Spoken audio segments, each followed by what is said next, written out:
Muy bien, entonces empecemos. En esta semana número 13, en nuestro curso de habilidad verbal, vamos a examinar los tipos de pregunta para la comprensión lectora. Estamos por aquí. Veamos entonces la sección A. Tipos de pregunta para la comprensión lectora, parte 1. Dado que la lectura es una herramienta esencial del aprendizaje significativo, es fundamental garantizar el avance en la comprensión lectora.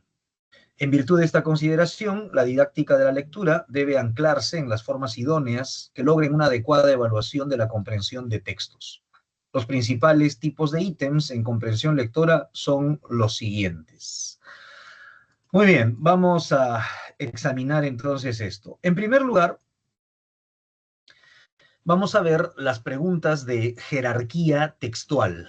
Así se llaman las preguntas en las que se nos pide determinar cuál es el tema central y también la idea principal. Repito, ese tipo de preguntas se llaman preguntas de jerarquía textual.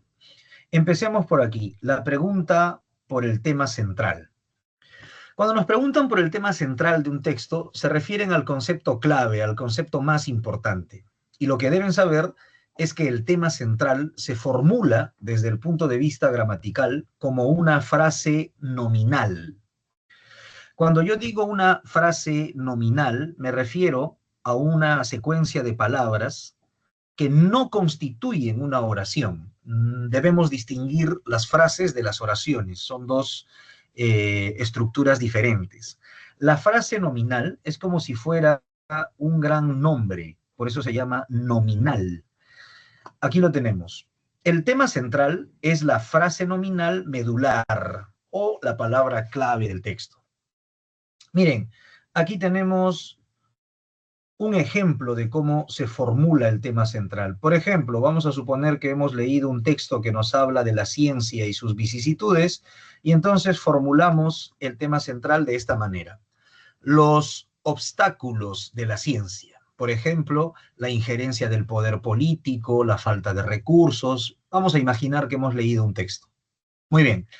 El tema central se formula gramaticalmente hablando como una frase nominal. Eso que ustedes ven entre comillas ahí en color verde es una frase nominal. Los obstáculos de la ciencia.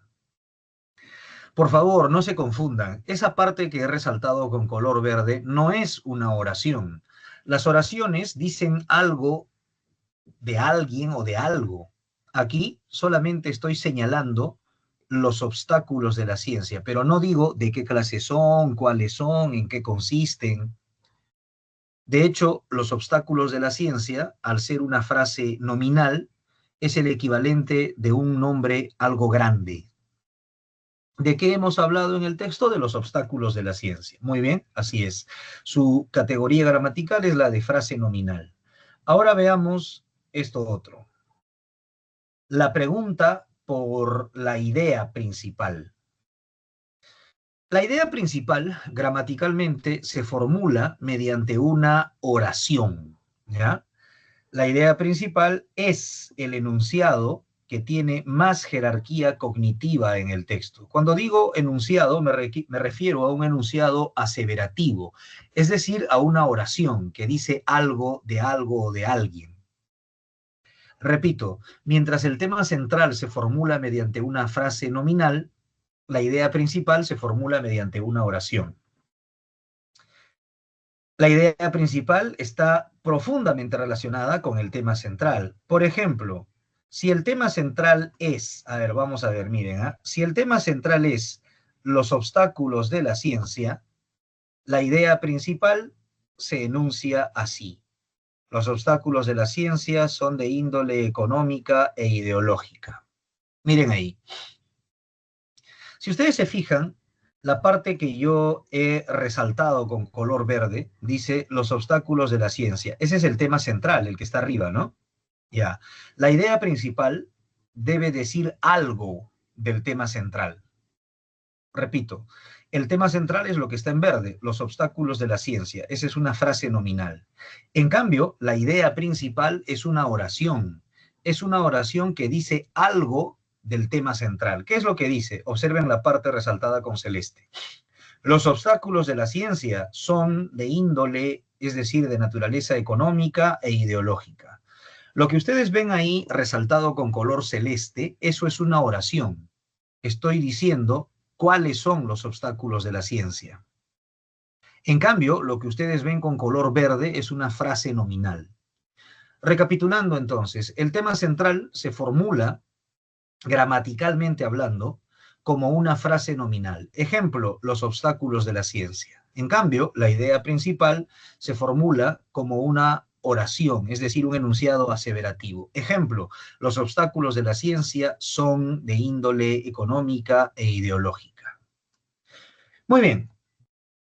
Dicho esto, les informo que aquí hay unas actividades de aplicación. Por ejemplo, en el texto A nos piden identificar el tema central. Aquí ustedes, en el tema central, tendrán que formular una frase nominal. Tendrán que leer y ver de qué se trata. Luego tendrán que formular, líneas más abajo, la idea principal. La idea principal, ya saben ustedes, que tiene la forma de una oración. Lo mismo por aquí, en el texto B, después de leerlo, formularemos primero el tema central mediante una frase nominal y luego formularemos la idea principal mediante una oración o enunciado aseverativo. Ahí lo tenemos. Muy bien. Vamos a empezar leyendo este texto. Por favor, le vamos a echar una mirada, ¿ya? Comprensión lectora. Dice, el 28 de junio de 1992. Este texto tiene formuladas 5 preguntas. Es un texto de comprensión lectora interesante. Por favor, les pido que lo lean. Nuestro curso tiene la naturaleza de un taller, así que nosotros tenemos que realizar algunas actividades de manera autónoma. Nuestro curso tiene una dimensión fundamentalmente práctica, así que tenemos que leer este texto e intentar responder esas 5 preguntas. Chicos, les doy 8 minutos para que ustedes por cuenta propia lean este texto y respondan las 5 preguntas de opción múltiple que se han formulado. Por favor, empiecen ahora, en 8 minutos, empezamos el análisis del texto, lo explico con toda claridad. Empiecen ahora, por favor, trabajen responsablemente. Adelante.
Muy bien, chicos, vamos a empezar el análisis de nuestro texto. Por favor, en primer lugar, quiero que confirmen si pueden ver mi pantalla. Voy a abrir una pestaña de Google. Por favor, confirmen, ¿se puede ver mi pantalla? Estoy en Google. ¿Se ve? Se ve, sí. Se ve, excelente, muchas gracias. Miren, lo primero que vamos a hacer es buscar un poquito de información sobre un acontecimiento histórico al que se alude en nuestro texto. Voy a buscar información sobre el atentado de Sarajevo. Así se llama este hecho de la historia. Bien, el atentado de Sarajevo consistió en el asesinato del heredero a la corona del Imperio Austrohúngaro. Miren, podemos verlo por aquí. Dice así, el atentado de Sarajevo es el término con el que se conoce una serie de ataques que incluyeron, miren, el asesinato el 28 de junio de 1914 del heredero de la corona del Imperio Austrohúngaro, el archiduque Francisco Fernando de Austria, y de su esposa, la duquesa Sofía Chotek, en Sarajevo. Ahí está. Ahora, lo que ustedes tienen que notar es esto, miren. La fecha, 28 de junio de 1914. Bien, incluso aquí hay una imagen, ¿no? Una imagen del atentado de Sarajevo en el que le disparan al archiduque y a su mujer. Este acontecimiento fue la gota que colmó el vaso y sirvió para darle el estallido a la Primera Guerra Mundial. No diremos que es la causa de la Primera Guerra Mundial, pero fue el chispazo que encendió la hoguera, podríamos decir. Ahora, la fecha es importante, miren, 28 de junio de 1914. ¿Saben por qué es importante? Porque miren lo que tenemos en nuestro texto. El 28 de junio, pero ya no de 1914, sino de 1992, fíjense. El 28 de junio de 1992, el presidente francés François Mitterrand se desplazó súbitamente, sin previo aviso y sin que nadie lo esperara, ¿a dónde? A Sarajevo, escenario central de una guerra en los Balcanes que en lo que quedaba de año se cobraría quizás 150.000 vidas. Bien, en la década de los 90 del siglo pasado, se produjo la guerra de los Balcanes. Sarajevo pertenece a esa región, fue una guerra que costó muchas vidas. Es una guerra de finales del siglo XX. Aquí lo interesante es que este presidente francés, François Mitterrand, utilizó esta fecha histórica para llamar la atención de la opinión pública internacional. Justo en la misma fecha en la que se cometió el asesinato del archiduque, 28 de junio, pero de 1914, decide viajar. Muy bien, veamos entonces. El 28 de junio del 92, el presidente francés François Mitterrand se desplazó súbitamente, sin previo aviso y sin que nadie lo esperara, a Sarajevo, escenario central de una guerra en los Balcanes que en lo que quedaba de año se cobraría quizás 150.000 vidas. Su objetivo era hacer patente. Nos preguntan por la palabra patente. Patente significa visible, notorio. Su objetivo, el objetivo de François Mitterrand, era hacer patente a la opinión mundial la gravedad de la crisis de Bosnia. Claro, quería llamar la atención de la opinión pública internacional y decirles, oigan, miren, tengan cuidado, estamos a punto de desencadenar una conflagración mundial. No se olviden de lo que ocurrió el 28 de junio, pero de 1914. Podría volver a ocurrir lo mismo. No es que François Mitterrand quisiera que lo mataran, ¿no? No, no, lo que quería hacer era llamar la atención y decir, oigan, cuidado, estamos al borde de una guerra que podría ser una guerra global. En verdad, la presencia de un estadista distinguido, anciano y visiblemente debilitado bajo los disparos de las armas de fuego y de la artillería, fue muy comentada y despertó una gran admiración. Sin embargo, un aspecto de la visita de Mitterrand pasó prácticamente inadvertido, aunque tenía una importancia fundamental: la fecha.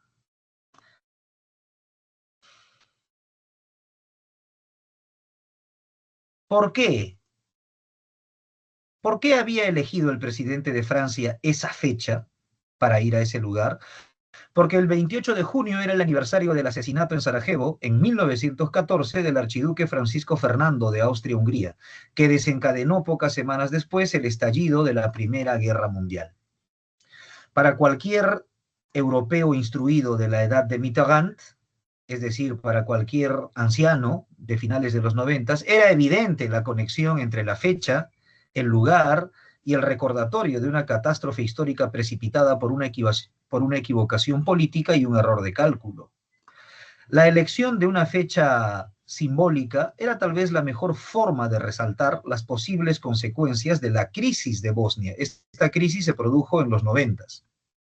Lo que quería Mitterrand era llamar la atención de la opinión pública internacional para señalar que la crisis de los Balcanes era un problema serio que había que tomar con mucho cuidado. Sin embargo, solo algunos historiadores profesionales y algunos ciudadanos de edad muy avanzada, solo los historiadores y los abuelitos comprendieron la alusión. La memoria histórica ya no estaba viva. Este es un problema, ¿no? Cuando una colectividad pierde la memoria histórica, olvida los acontecimientos importantes de su pasado y por tanto está condenada a reproducirlos nuevamente en el futuro. La memoria histórica ya no estaba viva. La destrucción del pasado, o más bien de los mecanismos sociales que vinculan la experiencia contemporánea del individuo con la de generaciones anteriores, es uno de los fenómenos más característicos y extraños de las postrimerías del siglo XX y de los albores del siglo XXI. La palabra postrimería se refiere a la etapa final. Las postrimerías del siglo XX son finales del siglo XX y los albores del siglo XXI. El alba es el amanecer. Cuando dicen los albores son los inicios del siglo XXI. ¿Qué cosa es lo que caracteriza a la última etapa del siglo XX y a los inicios del XXI? Esto es lo que la caracteriza, la destrucción del pasado, o más bien de los mecanismos sociales que vinculan la experiencia contemporánea del individuo con la de generaciones anteriores. Esto es lo que nos pasa a quienes hemos nacido a finales del siglo XX e inicios del siglo XXI. Hemos perdido la memoria histórica. En su mayor parte, los jóvenes hombres y mujeres de este tiempo crecen en una suerte de presente permanente, sin relación orgánica alguna con el pasado del tiempo en el que viven. O sea, no saben que hubo una Primera Guerra Mundial, que hubo una Segunda Guerra Mundial, han perdido la memoria histórica. Esto otorga a los historiadores, cuya tarea consiste en recordar lo que otros olvidan, mayor trascendencia que la que han tenido nunca. Claro, ahora el rol de los historiadores es fundamental precisamente para preservar la memoria histórica. Pero por esa misma razón deben ser algo más que simples cronistas, recordadores y compiladores, aunque la tarea de ser cronista, recordador y compilador, sea también una función necesaria de los historiadores. En estas últimas líneas, el autor le pide a los historiadores ser algo más que simples cronistas y compiladores. No está mal ser cronista y compilador, pero además de eso hay que examinar la historia con espíritu crítico, con carácter reflexivo, hay que cuestionarla, hay que preguntarnos si hemos solucionado nuestros problemas como colectividad, como sociedad, o si estamos condenados a repetir esos acontecimientos. Muy bien. Pregunta número 1. El tema central que desarrolla el texto es... La respuesta se encuentra en la alternativa D de dedo. La contemporánea pérdida de contacto entre la experiencia pasada y la presente. La alternativa D es la alternativa que está señalando nuestra pérdida de memoria histórica. La contemporánea, es decir, de nuestra época, ¿no? La contemporánea pérdida de contacto entre la experiencia pasada y la presente. Mitterrand viajó a Sarajevo pensando que la gente iba a darse cuenta de la alusión al asesinato del archiduque Franz Ferdinand. Sin embargo, pues no ocurrió así. La gente había perdido la memoria histórica. El archiduque se llama, claro, Franz Ferdinand, en castellano es Francisco Fernando, si no me equivoco, ¿no? Ahí está, Francisco Fernando. Muy bien, uno de dedo. Pregunta número 2. En el primer párrafo del texto, la palabra patente significa, eso está por acá. Su objetivo, el objetivo de Mitterrand, era hacer patente a la opinión mundial la gravedad de la crisis de Bosnia. O sea, era que la gente note la gravedad de la crisis de Bosnia, era hacer visible, manifiesta, expresa la gravedad de la crisis de Bosnia. La respuesta está en la alternativa C. La palabra manifiesto significa visible, claro, patente. Así es, la C de casa es la respuesta. En la pregunta número 3 nos dicen lo siguiente: es incompatible con la información proporcionada en el texto afirmar que la respuesta está en la alternativa E. La recolección de datos históricos es una labor totalmente superflua. Les cuento que la palabra superflua significa innecesaria. ¿Ya? La palabra superflua significa innecesaria. Por lo tanto, decir que la recolección de datos históricos es una labor totalmente innecesaria es incompatible, porque en las últimas líneas del texto se nos dice, a ver, necesitamos historiadores con espíritu crítico, que sean algo más que simples cronistas. Y al final dice, aunque esta, la tarea de ser cronista, de ser compilador, también es una función necesaria de los historiadores. Entonces, necesitamos cronistas, pero también necesitamos cronistas con espíritu crítico, ¿verdad? Así que decir que la recolección de datos históricos, es decir, el hecho de ser cronistas, es una labor totalmente innecesaria, es incompatible. Se necesita de esto y también de historiadores con espíritu crítico. 3E de Elena. Ahí está la clave. 4. Se puede inferir que debido a la desconexión entre la experiencia contemporánea del individuo y la de generaciones pasadas, esa desconexión entre nuestra experiencia contemporánea y la de generaciones pasadas es la pérdida de memoria histórica, ¿no? Pues bien, debido a ello, el historiador tiene un compromiso moral con la sociedad. Su compromiso al ser historiador profesional y dedicarse al estudio de los acontecimientos importantes del pasado es el de recordarnos la importancia de dichos acontecimientos y cómo estos se vinculan con nuestra experiencia presente. La alternativa de dedo es la respuesta. Tiene un compromiso moral con la sociedad. El historiador tiene como tarea recordar lo que otros olvidan. En este caso, la catástrofe que significó una guerra mundial. Se puede inferir que el historiador se encuentra comprometido moralmente con una sociedad que ha olvidado el significado de eventos de tan grande magnitud.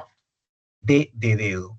Por último, si una persona no tuviera una buena memoria histórica acerca del desarrollo de los acontecimientos de su propia vida, el texto nos está hablando de cómo una colectividad pierde la memoria histórica, de cómo la sociedad en su conjunto pierde la memoria histórica. Esta es una pregunta de extrapolación en la que nos dicen, ya, si fuese un individuo el que pierde la memoria histórica acerca de los acontecimientos de su propia vida, si ese individuo pierde la memoria histórica acerca de los acontecimientos de su propia vida, significa que no va a aprender de sus errores juveniles, no va a aprender de los problemas, de las dificultades que tuvo y de cómo las solucionó. Esta persona tardaría mucho tiempo para encaminar su vida de manera adecuada. ¿Por qué? Porque no establecería una conexión entre sus errores del pasado y los errores del presente. Seguiría cometiendo los mismos errores y por lo tanto permanecería sin encaminar su vida adecuadamente. 5B de barco, B de barco. Muy bien. Veamos ahora la sección B, todos aquí en la sección B. Por favor, en esta sección B vamos a enfrentar el texto dialéctico. El texto A defiende un determinado punto de vista y luego el texto B defiende el punto de vista contrario. Tenemos que leer este texto al que se le han formulado 5 preguntas. Hay que leerlo con cuidado, por favor. Tienen 10 minutos para leer el texto dialéctico. Empiecen ahora, que luego yo lo analizo en detalle. Por favor, empecemos a leer el texto dialéctico, ahora mismo.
Muy bien, chicos, vamos a continuar con nuestro análisis de los textos.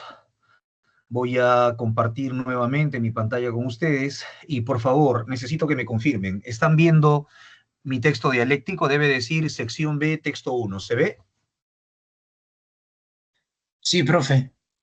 Listo, muchas gracias. Empecemos entonces el análisis de nuestro texto dialéctico. Muy bien, primero les voy a señalar algunos hechos bien establecidos y bastante.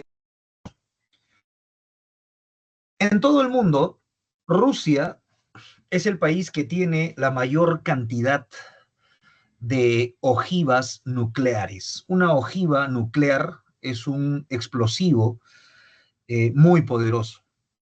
Se calcula que los rusos tienen más de 6.000 ojivas nucleares. Más de 6.000. Estados Unidos creo que tiene más de 5.000. Esto, por supuesto, convierte a Rusia y a Estados Unidos en dos superpotencias nucleares. Ahora, lo que estamos viendo nosotros es el caso europeo. En Europa, el Reino Unido tiene 250 ojivas nucleares, mientras que Francia cuenta con 300 ojivas nucleares. Entre las dos suman 550. No es mucho, no es mucho, pero es de todas maneras una cantidad considerable. El problema, según lo que hemos leído, es que las ojivas nucleares del Reino Unido cuentan, o mejor dicho, dependen directamente de la tecnología estadounidense para poder ponerse en práctica, seguramente para su lanzamiento en un misil. En cambio, los franceses han desarrollado cierta autonomía, ellos no dependen de los Estados Unidos para el lanzamiento de una bomba nuclear. Ahora, ¿por qué es importante esto? Porque dadas las circunstancias actuales del problema entre Rusia y Ucrania, la Unión Europea está muy preocupada por el expansionismo ruso y entonces tienen miedo de que Rusia quiera expandirse más allá y que invada, por ejemplo, países como Letonia, Lituania, Estonia, Polonia, tal vez Hungría.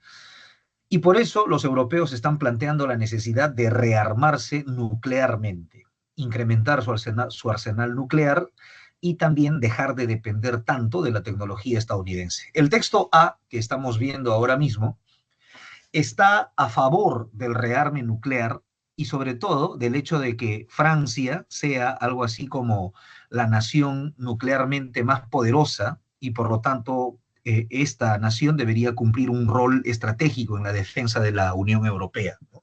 Debido a su autonomía para lanzar bombas atómicas. Veamos entonces. Ocurrió en 1958, pero ahora no puede resultar más relevante. Entonces, el general Charles de Gaulle fue el líder de la resistencia francesa. En la Segunda Guerra Mundial, Francia fue ocupada por la Alemania nazi y de hecho una gran parte, Francia se partió en dos. Una parte de Francia colaboró con el régimen nazi, ese régimen se llamó el régimen de Vichy, y la otra parte de Francia era la Francia rebelde, que no se sometía a la Alemania nazi. Charles de Gaulle lideró esa resistencia en contra de los nazis. Luego se convirtió en jefe de Estado de Francia. Bueno, el general Charles de Gaulle tuvo una visión sobre la necesidad de Francia de mantener cierta dependencia estratégica, lanzando la política de disuasión nuclear soberana, una especie de paraguas nuclear, argumentando que si bien Estados Unidos era un aliado, sus intereses podrían no coincidir siempre con los de Europa. O sea, Charles de Gaulle, el líder francés, decía ya en 1958, decía, a ver, Estados Unidos tiene la bomba atómica, es nuestro aliado, ha sido de ayuda en la Segunda Guerra Mundial, junto a los estadounidenses hemos derrotado a los nazis, pero no siempre sus intereses van a estar del lado de los nuestros. Así que es conveniente que nosotros los europeos tengamos una capacidad nuclear independiente de los Estados Unidos para hacerle frente a cualquier amenaza externa, sobre todo a la amenaza rusa en este caso. Ha pasado más de medio siglo y de repente el continente, Europa, se ha fijado en la doctrina nuclear francesa frente a la incertidumbre estadounidense. Claro, es que ahora Estados Unidos ha dicho, bueno, yo no tengo por qué estar protegiendo todo el tiempo Europa, ¿no? Sobre todo porque gastamos mucho dinero en ello. Recordemos que Francia y el Reino Unido Son las únicas naciones europeas con armamento nuclear. Francia cuenta con casi 300 ojivas nucleares desplegadas en aviones y submarinos, mientras que el Reino Unido tiene aproximadamente 250. Aún así, hay una diferencia crucial. Francia mantiene total independencia en el desarrollo y operación de su arsenal, mientras que el Reino Unido depende de la tecnología estadounidense. Lo que significa que estratégicamente hablando, para Europa, Francia cumple un rol más importante, ¿no? Si hay un ataque ruso, los únicos que tienen la capacidad para defenderse de manera autónoma con arsenal nuclear son los franceses. El Reino Unido tendría que solicitar apoyo estadounidense para poder defenderse. Tienen arsenal nuclear, pero para lanzar sus bombas atómicas requieren de la tecnología estadounidense. Esto le da cierta importancia estratégica a Francia. Hasta hace poco, la idea de depender de la disuasión nuclear francesa no era bien recibida por otras naciones europeas, que no querían enviar el mensaje de que desconfiaban del paraguas nuclear de Estados Unidos y la OTAN. Hasta hace poco decían, no, ¿por qué vamos a estar depositando nuestra confianza en Francia si tenemos Estados Unidos que nos protege? Recuerden que la OTAN, la Organización del Tratado del Atlántico Norte, incluye a países como Estados Unidos y a toda la comunidad europea. Ya. Entonces, esta idea era la idea inicial. La idea de depender de la disuasión nuclear francesa no era bien recibida. Decían, no, pero ¿para qué? Si tenemos a Estados Unidos que nos protege. Ya, esta idea ha saltado por los aires, es decir, se ha modificado, ¿no? Esta idea ha saltado por los aires con el segundo mandato de Donald Trump, sumado a su retórica actual de reducir el apoyo militar a Europa, lo que ha generado un cambio de perspectiva. Claro, ahora los europeos dicen, creo que nos conviene, en vez de depender de los Estados Unidos, nos conviene cifrar nuestras esperanzas en Francia. Países como Alemania han comenzado a considerar seriamente la opción de un escudo nuclear europeo, es decir, que sea independiente. Francia posee 300 cabezas nucleares y junto con las 250 del Reino Unido, el número total llegaría a 50. El problema, que es significativamente menor que el arsenal de Rusia, que supera las aproximadamente 6.000 ojivas. O sea, Rusia es una superpotencia nuclear. Tiene incluso más cabezas nucleares que Estados Unidos. La mayoría en reserva, aunque se suele aclarar que el principio de disuasión no depende solo de la cantidad de armas, sino también de la capacidad de respuesta creíble y rápida. O sea que los europeos, con sus 550 cabezas nucleares, podrían disuadir, es decir, hacer cambiar de opinión a Rusia si es que quiere expandirse por Europa Occidental. O sea, puede ser la esperanza para Europa. En cualquier caso, lo que sí parece claro es que si Francia logra ampliar su papel nuclear dentro de Europa con el apoyo de Reino Unido, esto representaría un paso crucial hacia la autonomía estratégica de la Unión Europea, ya que no dependerían de la tecnología estadounidense para lanzar su bomba.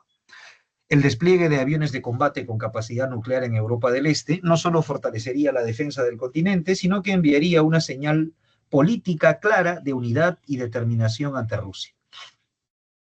Muy bien, como pueden ver, el texto A está a favor del rearme nuclear y de la autonomía estratégica de Europa. El texto B está en contra. El texto B dice, ¿saben qué? No hay necesidad de un rearme nuclear. Es más, este plan que acabo de resaltar aquí con color amarillo, el plan Rearmar Europa, es un plan nefasto, que lo único que está generando es que la escalada de agresión sea cada vez mayor. Hay que evitar la guerra a toda costa. Apostemos mejor por la diplomacia, dice el texto B. Veamos. Amedrentada por el ataque ruso a Ucrania y por el reciente reacomodo de los Estados Unidos, Europa se siente marginada y teme que corran peligro su paz y prosperidad. Los políticos europeos, se entiende, reaccionan de forma miope con un llamamiento a movilizar a escala continental una colosal cantidad de recursos para producir más herramientas nucleares de muerte y destrucción. El autor del texto B está diciendo, está mal lo que están haciendo las autoridades europeas. Eso de movilizar a escala continental una colosal cantidad de recursos para producir más herramientas nucleares de muerte y destrucción. No hay que hacer eso, eso solamente nos va a conducir a la guerra. El 4 de marzo del 25, la presidenta de la Comisión Europea, Ursula von der Leyen, dio a conocer el plan, miren, el plan Rearmar Europa, declarando que Europa está preparada y es capaz de actuar con rapidez y la ambición necesarias. Estamos en una era de rearme y Europa está preparada para aumentar masivamente su gasto en defensa, lo que incluye una mejora sustantiva del arsenal nuclear.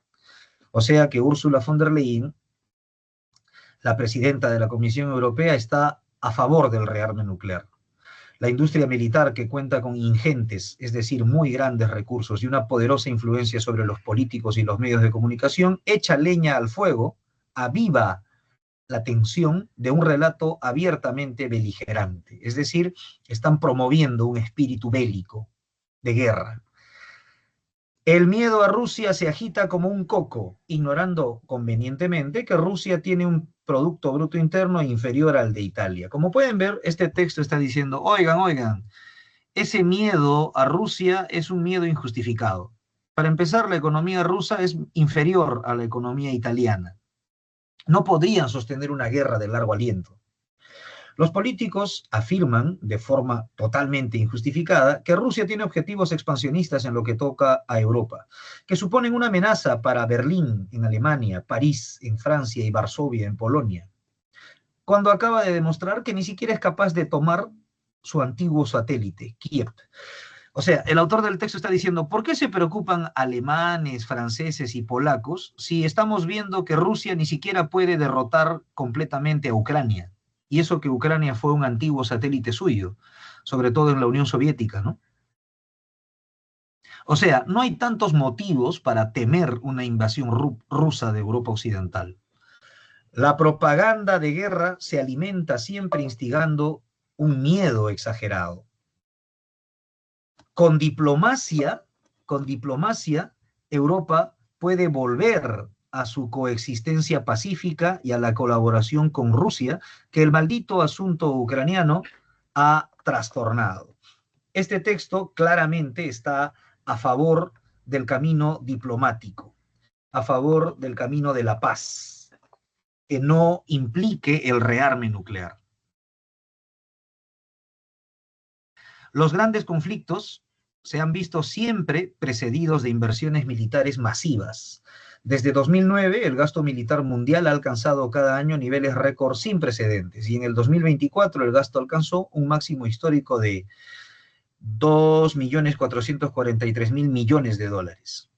El plan Rearmar Europa compromete a Europa a invertir 800.000 millones de euros en gastos militares. Tanto el actual presidente de los Estados Unidos como el de Rusia han declarado recientemente que están dispuestos a iniciar conversaciones, Donald Trump y Vladimir Putin, para normalizar las relaciones y lograr una reducción militar equilibrada. El presidente de China, Xi Jinping, ha hecho repetidos llamamientos a la desescalada, es decir, a bajar las revoluciones de esta tensión y a pasar de una mentalidad de enfrentamiento a una mentalidad de colaboración en la que todos salgan ganando. Esta es la dirección a seguir. Claramente este texto está en contra del rearme. Primera pregunta. Ambos textos abordan la cuestión de, la respuesta está en la C, la cuestión de la pertinencia de que la Unión Europea tenga autonomía nuclear ante la percepción de la amenaza rusa. El texto A dice, sí es pertinente que Europa tenga autonomía nuclear, vamos a confiar en Francia. El texto B dice, no es pertinente el rearme nuclear, eso solamente va a traer destrucción y una guerra segura. Ambos textos discuten sobre si es pertinente o no la autonomía nuclear europea. C de casa es la respuesta. 2. La expresión ha saltado por los aires, esa expresión está por aquí. Hasta hace poco la idea de depender de la disuasión nuclear francesa no era bien recibida por otras naciones europeas.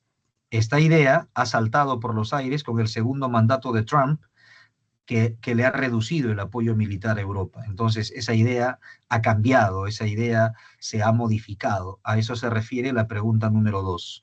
La expresión ha saltado por los aires puede ser reemplazada en el texto por ha dejado de ser aceptable. Muy bien. Pregunta número 3. Se infiere que el armamento nuclear que posee Francia le otorga autonomía estratégica significativa en el contexto europeo. ¿Saben por qué? Porque Francia no depende de la tecnología estadounidense para lanzar una bomba atómica. El Reino Unido sí, lo que significa que Francia sería el país abanderado, ¿no?, de la autonomía nuclear europea. Así que la C es la respuesta. Pregunta 4. Considerando la posición defendida en el texto B está en contra del rearme. ¿Es compatible afirmar que el plan Rearmar Europa es un plan criticado por el texto B? Es un plan que, según el texto B, solamente contribuye a la violencia, ¿no? Pues bien, considerando la posición defendida en el texto B, es compatible afirmar que el plan Rearmar Europa es una medida exagerada, así como contraproducente respecto de la situación actual. Solamente va a traer guerra. Estamos contribuyendo a una escalada de violencia. Lo que tenemos que hacer más bien es optar por la diplomacia y buscar soluciones que nos favorezcan a todos. Así que 4E de Elena es la respuesta. Por último, pregunta número 5. A partir de lo expuesto en el texto B, recuerda que el texto B está en contra del rearme. Si Ursula von der Leyen no hubiera anunciado el plan Rearmar Europa, lo cierto es que Ursula von der Leyen sí anunció el plan Rearmar Europa y precisamente por eso es que la escalada de violencia se hace mucho más probable. Pero si Ursula von der Leyen no hubiera anunciado el plan de rearmar Europa, habría más esperanzas de llegar a algún acuerdo diplomático con Rusia. Pero ha sucedido exactamente lo contrario. Von der Leyen anunció el plan rearmar Europa y entonces los rusos están todavía más desconfiados y la escalada de violencia está al alza. 5D de dedo. Habría más esperanzas de llegar a un acuerdo diplomático con Rusia. Muy bien. Chicos y chicas, ahora le vamos a dedicar un tiempo al texto en inglés. El texto en inglés está al final de nuestra separata, lo podemos encontrar por aquí, en la sección C. Por favor, es muy importante concentrarnos en este texto en inglés. Tenemos que hacer lo posible por entender un texto en inglés valiéndonos únicamente de nuestro repertorio conceptual mental. Yo sé que existe la tentación de utilizar la inteligencia artificial o el Internet simplemente para traducir algo, ¿no? Pero como ustedes en el examen van a enfrentar el texto y no van a disponer de ningún recurso electrónico, es muy importante practicar todo lo que se pueda en lo que refiere a resolver esta clase de textos sin recurrir a ningún dispositivo electrónico. Por favor, inténtenlo. Es difícil, pero voy a tratar de aclararlo, ¿ya? Este texto está en inglés y además tiene una gráfica, miren, ¿ya? Te doy una pista, te doy una pista. La gráfica que estás viendo aquí de color fucsia que parece una escalera medio extraña, pues esta gráfica describe el comportamiento de un asesino en serie. El asesino en serie del que nos hablan aquí es este que ves por acá, se llama Andrei Chikatilo, fue un asesino ruso que en un lapso de 12 años mató a 53 personas. Por favor, lee este texto y responde esas preguntas. Esta actividad es un poco difícil, el texto no está sencillo. Les doy 10 minutos para esa tarea. Por favor, empiecen ahora mismo a responder este texto, el texto en inglés. Empiecen ahora.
Muy bien, chicos, vamos a retomar entonces nuestro análisis del texto. En esta ocasión nos toca discutir el texto que está formulado en inglés.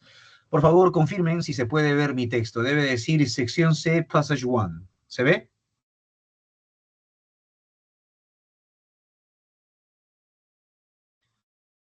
Se ve, sí. Sí se ve, correcto. Muchas gracias por confirmar. Te agradezco porque de otro modo no tengo manera de cerciorarme de que ustedes estén siguiendo la explicación. Listo, sección C, passage 1. Miren, en este texto lo que se hace es describir la conducta de un asesino en serie. Veamos, dice, let's see, veamos. Let's see the time pattern of the activity of a serial killer who during 12 years had murdered 53 people. Veamos el patrón de tiempo de la actividad de un asesino serial quien durante 12 años asesinó a 53 personas.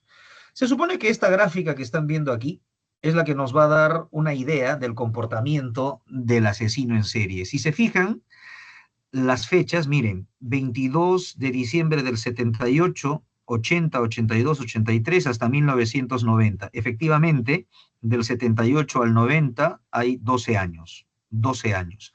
En el eje Y, en el eje X tenemos las fechas en las que se cometieron los homicidios. Y en el eje Y tenemos la cantidad de homicidios, 0, 1, 2, 3, 4, y como pueden ver, nuestra gráfica termina por encima de los 50, ¿no? Ahí están los 53 asesinatos en 12 años. Muy bien.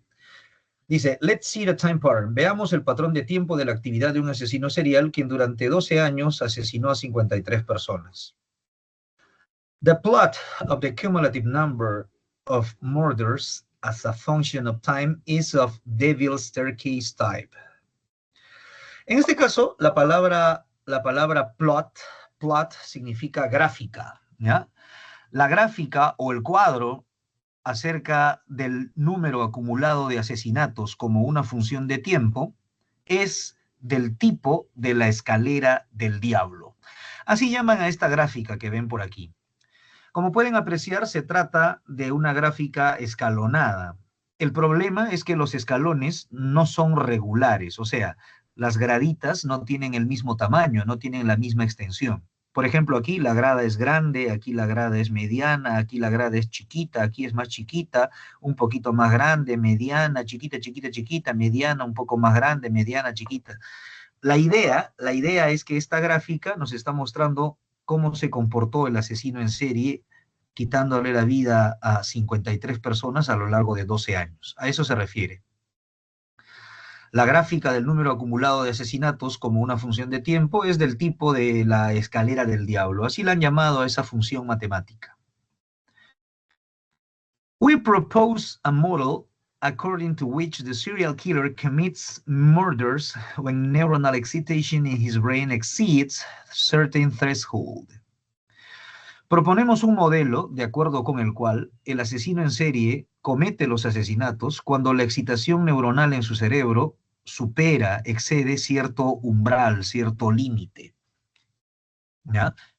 Es decir, esta es la explicación neurológica para la conducta homicida. Este modelo matemático que están viendo ustedes, considera que el asesino siente la necesidad de matar cuando un grupo de neuronas en su cerebro se excitan y superan un cierto umbral, un cierto límite. We model this neural activity as a branching process. Nosotros modelamos esta actividad neuronal como un proceso ramificado, which in turn is approximated by a random walk. Ya. A ver, vamos a entender esto del proceso ramificado o proceso de ramificación. Como ustedes saben, las neuronas tienen partes bien identificadas, como por ejemplo el núcleo, las dendritas, el axón. Las neuronas conforman una red eléctrica de impulsos nerviosos. Entonces, la explicación que se está dando es la siguiente.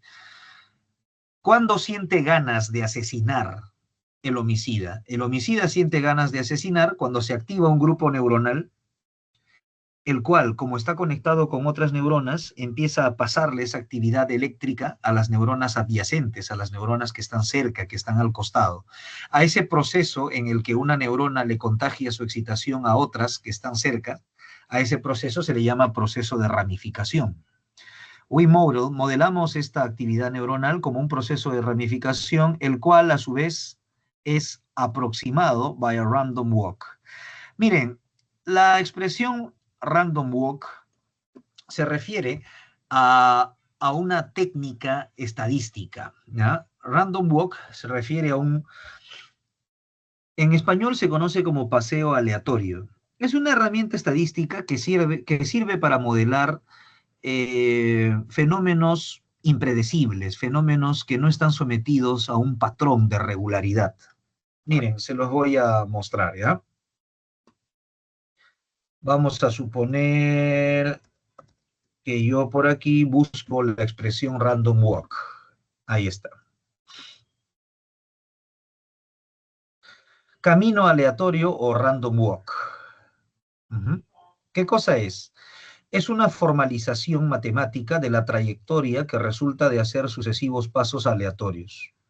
Por ejemplo, la ruta trazada por una molécula mientras viaja por un líquido o gas, el camino que sigue un animal en búsqueda de comida, el precio de una acción fluctuante en la bolsa de valores, etc. Entonces, esta técnica estadística nos va a arrojar gráficas de este tipo. Claro, por ejemplo, la molécula de un gas. La molécula de un gas se mueve caóticamente, ¿no? Y pues esta técnica estadística nos puede dar una aproximación al movimiento de esa molécula. O de repente, un animal, imaginemos que somos zoólogos y estamos estudiando la conducta de un oso en busca de su comida. Pues bien, la forma en que busca su comida, los lugares que recorre y demás también son aleatorios, así que pueden aproximarse con esta técnica, ¿ya? También otro fenómeno, el comportamiento de las acciones en la bolsa de valores. A veces suben, a veces bajan, a veces permanecen constantes, no sabemos por cuánto tiempo. Pues bien, esta técnica llamada Random Walk permite dar una aproximación de eso. ¿Y por qué la están usando? Porque el comportamiento de un asesino en serie también es impredecible. Por eso dice, modelamos esta actividad neuronal como un proceso de ramificación, el cual a su vez es aproximado por la técnica estadística del Random Walk. We illustrate analytical results by numerical simulation. Ilustramos los resultados analizados mediante la simulación numérica. Y miren, aquí he resaltado algo con color verde. Dice, time pattern activity data from 2 other serial killers further substantiate our analysis. Los patrones de actividad de otros 2 asesinos seriales further substantiate our analysis. Es decir, se han analizado a otros 2 asesinos seriales y ese análisis concuerda con lo que hemos hecho aquí. En este caso en particular, hemos estudiado a este asesino serial llamado Andrei Chikatilo. Esta es la gráfica del desempeño de la conducta homicida de Andrei Chikatilo. Sin embargo, en la parte en verde estamos diciendo que el patrón de actividad de otros 2 asesinos seriales también concuerda con este análisis. O sea que este modelamiento matemático no aplica solamente para Andrei Chikatilo, sino que puede tener un cierto grado de generalidad, se puede aplicar a otros asesinos en serie. La figura número 1 es esta, ¿no? La figura número 1 muestra a time plot of the cumulative numbers of murders committed by Andrei Chikatilo during his 12-year activity. La figura número 1 muestra una gráfica de tiempo del número acumulado de homicidios cometidos por Andrei Chikatilo durante sus 12 años de actividad. It is highly irregular, with long time intervals without murder. La gráfica es muy irregular, con largos intervalos de tiempo sin asesinar, interrumpidos por saltos en los que él asesinó muchas personas durante un corto periodo. Ya, se refiere a esto, miren. Vamos a interpretar la gráfica de esta manera. El 22 de diciembre del año 78 se cometió el primer homicidio. El primer homicidio de Andrei Chikatilo. Por eso no está en 0, sino está en 1, miren, ahí, en 1. Ahí está el primer homicidio. Después de ese primer homicidio, Chikatilo descansó,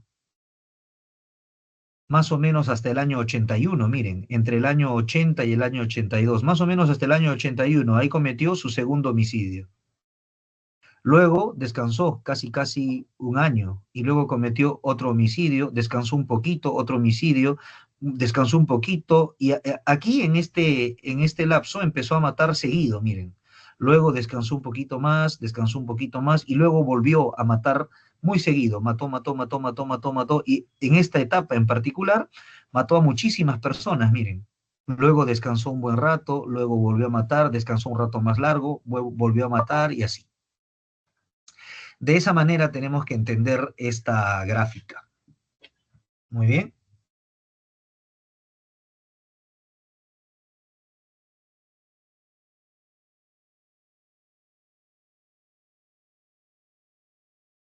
La gráfica es muy irregular. With long time intervals, con intervalos largos de tiempo, without murder, sin asesinar, interrumpidos por saltos en los que él mató a mucha gente en un corto periodo. Such a curve is known in mathematics as Devil's Staircase.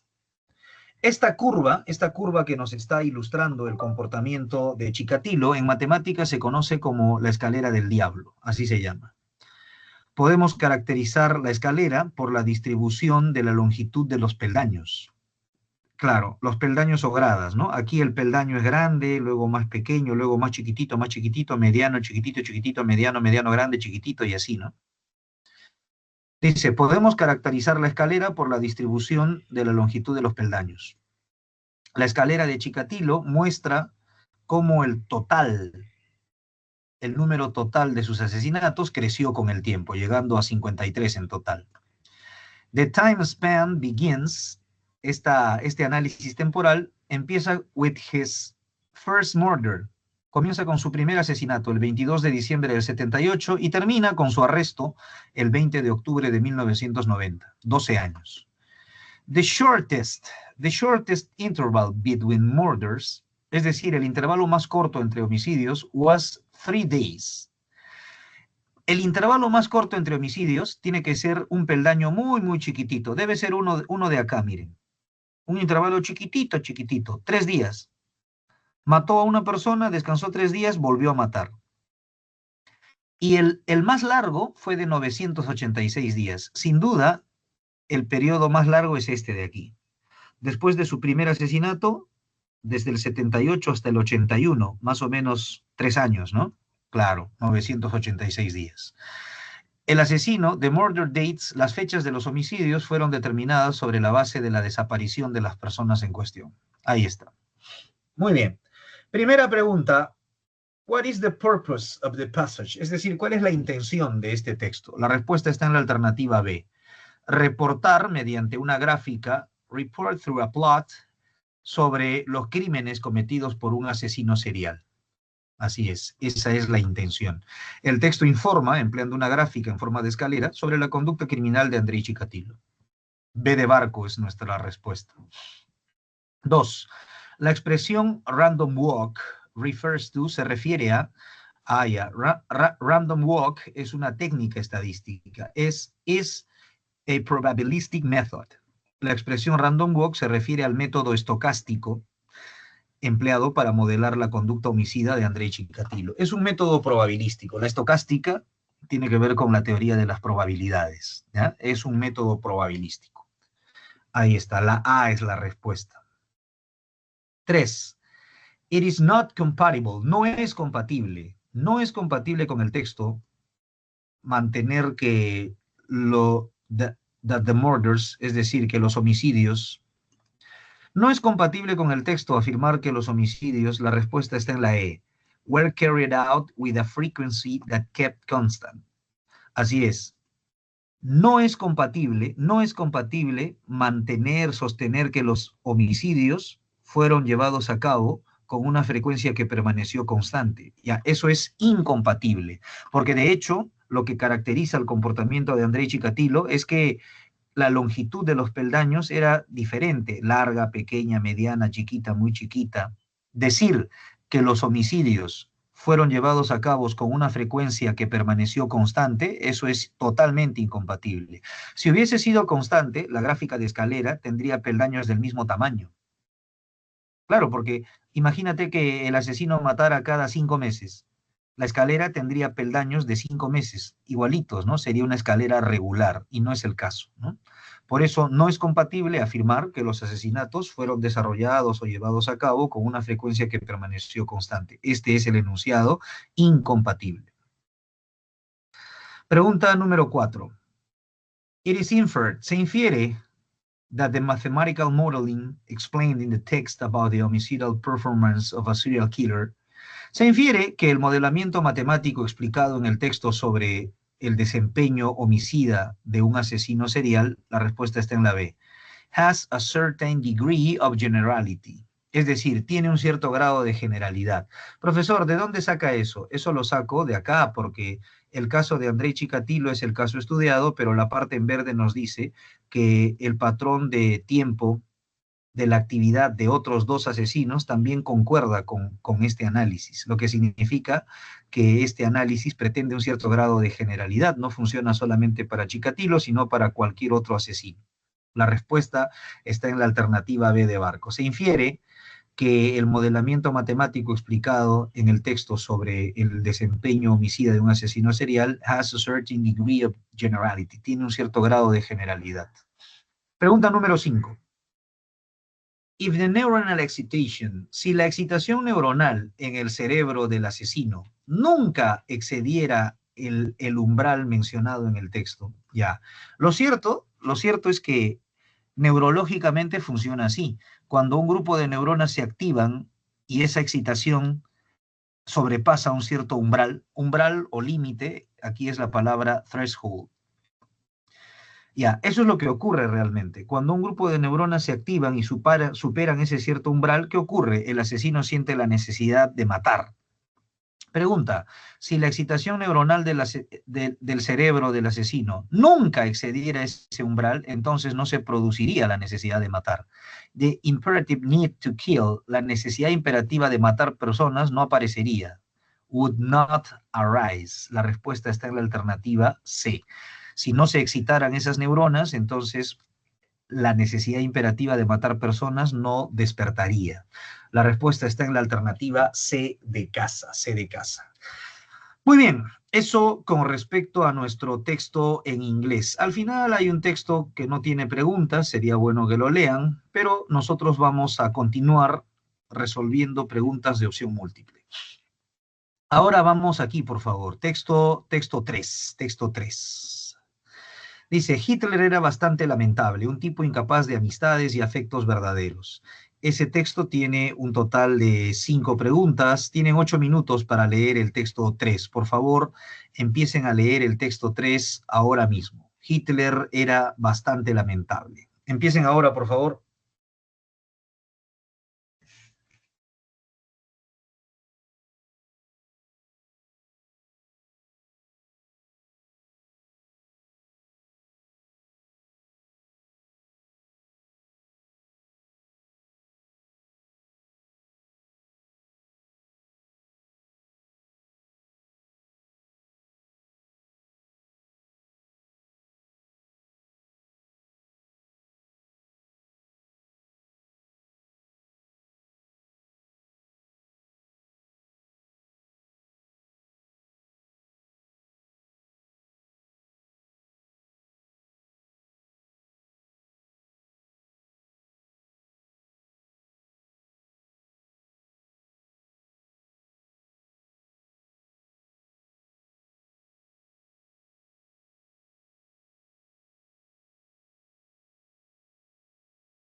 Muy bien, chicos, vamos a analizar entonces el último texto de la tarde juntos. Va a quedar alguna actividad pendiente, pero la completaremos. La próxima semana te doy las claves de lo que falte. Va a quedar una actividad pendiente, pero por lo pronto nos dedicamos a este texto. Dígame, ¿se puede ver el texto que estoy proyectando? ¿Se ve o no se ve? Sí se ve, profesor. Ya, excelente. Veamos el texto número 3. Dice, Hitler era bastante lamentable, un tipo incapaz de amistades y afectos verdaderos, bañado en odio y prejuicios, pero tenía carisma. Inicialmente al menos, sedujo a la población alemana para que votaran por él. Es más, Hitler llegó al poder no mediante un golpe de Estado. Es cierto que intentó un golpe de Estado, por lo cual purgó prisión, pero él llegó a ser canciller alemán por elecciones. Fue elegido democráticamente. Inicialmente tenía carisma, al menos con la población alemana. El carisma de Hitler procedía tanto de la gente que lo seguía como de él. Por eso, ahora no lo percibimos en fotografías o películas. No nos habla a nosotros. No somos de su tiempo. Lorenz Ries, célebre historiador, explica cómo entre los propios alemanes fue cambiando la influencia del carisma de Hitler. Personas que lo veían como un personaje ridículo o perturbado en 1928 pasaron a considerarlo un salvador en 1933. Miren, en solamente 5 años. Al inicio, cuando Hitler recién empezaba su carrera política, era considerado un fanático, un extremista. Sin embargo, en 1933 fue considerado un salvador y fue elegido canciller alemán. Siempre hubo, sin embargo, gente inmune a su carisma. Philipp von Weselager, que se conjuró para matarlo, lo encontraba indigno y decía que era repugnante verlo comer. Un patán. Bueno, pero hay que recordar que para muchos alemanes los políticos educados eran los que los habían llevado al Tratado de Versalles y al desastre. Como ustedes deben saber, después de la Primera Guerra Mundial, Alemania es sancionada por las potencias vencedoras y en el Tratado de Versalles se le impone condiciones sumamente vejatorias, condiciones desiguales, le hacen pagar una serie de indemnizaciones por la guerra, le impiden tener un ejército desarrollado, le quitan territorios, etc. Había que estar predispuesto para seguir a Hitler, dice Ries, aunque él, el líder, aportaba su intransigencia, su absoluta seguridad de su papel como figura providencial, su habilidad para conectar con las esperanzas y los deseos de millones de alemanes, su descontrolada emotividad y sobre todo su contagioso odio. Recuerden que la política del partido nazi reposaba fundamentalmente en su odio hacia los judíos, a los cuales culpaban de los problemas de los alemanes, culpaban de la derrota de Alemania en la Primera Guerra Mundial y de muchas otras cosas más. ¿Dependía el carisma de Hitler del éxito? Sí, ese aspecto fue vital. Si alguien dice que va a hacer algo extraordinario y lo hace, la siguiente vez es más fácil tenerle fe. Pues bien, Hitler hizo cosas realmente increíbles al inicio de su nefasta gestión al frente del Estado alemán. Por ejemplo, anexionó Austria sin disparar una bala, ¿no? Mediante el Anschluss o anexión de Austria a Alemania. Después de eso, eh, tomó parte de lo que en ese momento era Checoslovaquia, el incidente de los Sudetes, que seguramente ustedes han estudiado en historia. De hecho, más adelante, cuando empezó la guerra, invadió Francia y tomó París. Entonces, al inicio gozaba de una gran popularidad entre los alemanes porque cumplía las cosas que estaba haciendo, ¿no? Hitler jugaba fuerte, al todo o nada, y cada triunfo fortalecía su carisma. Muchos militares, por ejemplo, que lo miraban con suspicacia, se rindieron a su genio, a su intuición, el famoso Fingerspitzengefühl.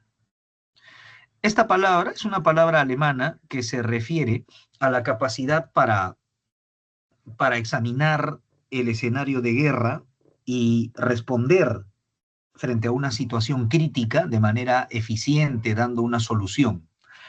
Esta palabra designa el genio para la estrategia militar. Pues bien, inicialmente, muchos militares, incluso militares profesionales, pensaban que este tipo tenía esta capacidad genial para interpretar el escenario bélico. Tras la larga serie de victorias que parecían inexplicables, se pensaba que era un superdotado de la estrategia militar. Aunque hoy retrospectivamente no lo veamos así, y Montgomery dijera que la regla número 1 de la guerra era no invadir Rusia, para la mayoría parecía mucho más increíble vencer a Francia que a la Unión Soviética. Bueno, lo que ocurre es que Hitler, además de abrir el frente occidental y de invadir Francia, decidió también abrir el frente oriental, invadiendo la Unión Soviética con la Operación Barbarroja. Y entonces tenía dos frentes de guerra, ¿no? Montgomery era un general británico que más bien decía: Hitler es torpe. La primera regla de la guerra es no invadir Rusia, no la vas a poder capturar, es demasiado grande, su invierno es muy crudo. Hitler decidió invadir la Unión Soviética. Y ese fue uno de los grandes desaciertos que tuvo, porque nunca pudo capturar la Unión Soviética y de hecho los soviéticos contraatacaron e invadieron Alemania y capturaron Berlín. Entonces, ¿cómo sobrevivió su carisma a las derrotas a partir de Stalingrado? En Stalingrado los soviéticos derrotaron, le dieron el primer golpe duro a la Alemania nazi. Al revés que Mussolini, Hitler desmanteló las estructuras del Estado, así que era más difícil apearlo del poder, sacarlo del poder. Además, a los alemanes se les había inculcado el miedo al ejército rojo, al ejército soviético y a su venganza, que se iba a producir con la derrota, aunque se deshicieran de Hitler. Y por supuesto, Hitler incrementó el terror de su aparato represivo en proporción directa a la pérdida de su liderazgo carismático. Mientras perdía su liderazgo, su influencia era mucho más represivo. Hitler cultivaba su carisma, usaba gafas, pero nunca se dejaba ver y retratar con ellas para no proyectar una imagen de debilidad. Cargaba una lupa. Hasta fabricaron una máquina de escribir especial con caracteres muy grandes para escribirle los textos que tenía que leer. También estudiaba mucho su imagen en el espejo y practicaba su famosa mirada penetrante. Ries señala las diferencias entre Hitler y Stalin en términos de carisma. Stalin practicaba el carisma negativo. Toda la imagen de Hitler le parecía una sandez, una estupidez. Con Stalin no había reglas para evitar ser asesinado. Nadie estaba seguro. En la Alemania nazi estaba claro quiénes iban a ser perseguidos por el régimen, los judíos en particular. En la Unión Soviética estalinista no se sabía porque Stalin podría perseguir a cualquiera. Stalin se unía con el miedo como Hitler con el odio. Bueno, esta palabra no debería estar acá, ¿no? Stalin unía a su población con el miedo, como Hitler lo hacía con el odio. Muy bien, veamos las respuestas. En el texto la expresión jugar fuerte significa arriesgar oportunamente. Eso está por aquí. Hitler jugaba fuerte, al todo o nada, arriesgaba, ¿no? En algunas ocasiones ganó, como cuando invadió Francia, y en otras ocasiones perdió, como cuando decidió invadir la Unión Soviética. 1. Arriesgar oportunamente. 2. Elija el mejor resumen del texto. La respuesta está en la E. El carisma de Adolf Hitler dependía de su éxito en el plano bélico, así como de su capacidad para cohesionar a los alemanes mediante el odio a los judíos sobre todo. La alternativa E es la respuesta. En la pregunta número 3, no se condice con el texto, es decir, no es compatible con el texto sostener que Hitler se caracterizaba por ser un líder desapasionado. Todo lo contrario, era un líder sumamente encendido, vivaz, apasionado, ¿no? Se caracterizaba por su descontrolada emotividad. Por eso el enunciado incompatible, el que no se condice con el texto, es la D de dedo. 4. Es incompatible con el texto aseverar que los alemanes de la época de Hitler siempre apoyaron incondicionalmente a Hitler. Ya, esto es incompatible porque al inicio sí lo apoyaban, pero después empezaron a quitarle su apoyo. Y cuando eso ocurría, Hitler los reprimía violentamente. Al inicio lo apoyaban, pero después, cuando empezó a fracasar, le quitaron su apoyo. B de Barco es la respuesta. Y por último, si Stalin hubiera imitado el carisma de Hitler, lo cierto es que Stalin infundía miedo y unía a su población, a los soviéticos, por medio del miedo, mientras que Hitler usaba su carisma y el odio a los judíos. Si Stalin hubiera imitado el carisma de Hitler, probablemente habría considerado relevante cuidar su imagen personal, tal como lo hacía Hitler, ¿no? Que entrenaba su mirada penetrante, que no se dejaba ver con lentes, etc. Si Stalin hubiese imitado eso de Hitler, seguramente habría seguido esas características. 5, B de Barco, B de Barco. Estimados estudiantes, nos queda un texto por estudiar. Es el texto que tienen aquí, el texto número 2, que dice: el conocimiento científico es comunicable. Por favor, resuelvan este texto por su cuenta, que la próxima clase, la próxima vez que nos veamos, les voy a dar las claves, pero tienen que intentarlo por su cuenta para que puedan practicar. En nuestra próxima clase, que será el lunes de la próxima semana, les doy las claves de ese texto. Muy bien, les agradezco por su presencia, por haber prestado atención. Nos reencontramos la próxima semana. Hasta entonces, buenas tardes, cuídense mucho. Chao, Buenas tardes, profesor, buen día. cuídese, gracias. Chao, chao, nos vemos.